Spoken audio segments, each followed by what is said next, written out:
Malam di Karawang tak lagi sama setelah sosok berbalut kain kafan itu muncul di pinggir jalan sepi. Menyisakan ketakutan dan teror, inilah kisah nyata tentang Pocong Karawang. Viralnya sosok Pocong Karawang berawal dari unggahan sebuah video TikTok. Dalam video itu, tampak sekelompok pemuda sedang mengendarai motor pada malam hari, melintasi daerah rawan kecelakaan di Desa Lemah Abang.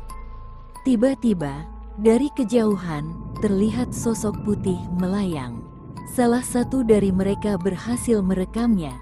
Sosok itu tampak berayun, kepalanya menunduk, dan tidak menyentuh tanah.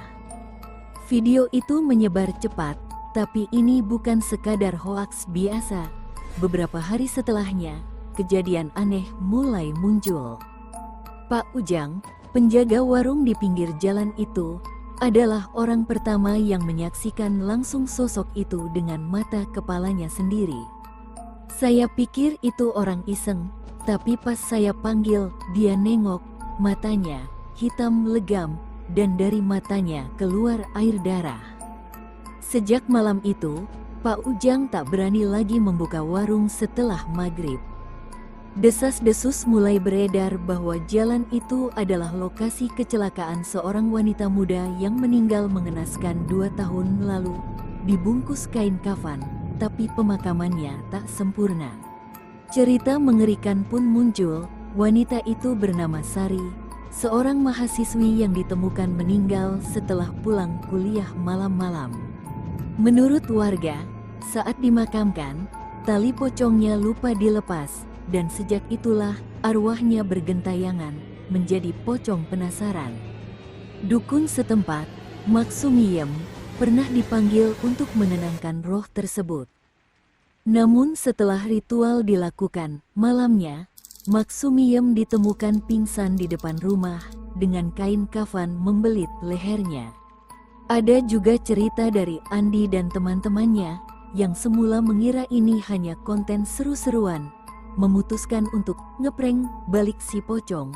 Mereka membawa kamera, senter, dan alat pendeteksi EMF.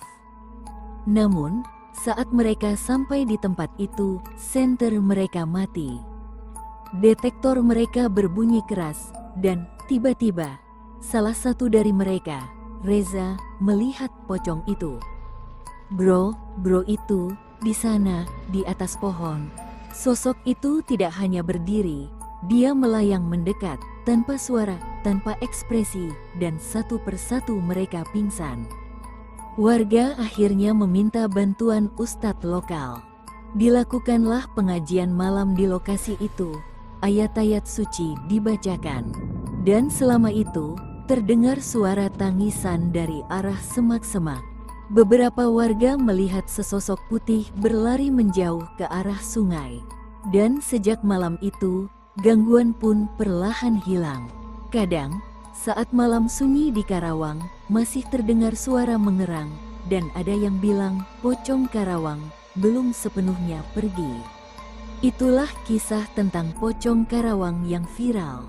Apakah kamu percaya ini hanya cerita? Atau memang ada yang tak kasat mata yang masih gentayangan di sana?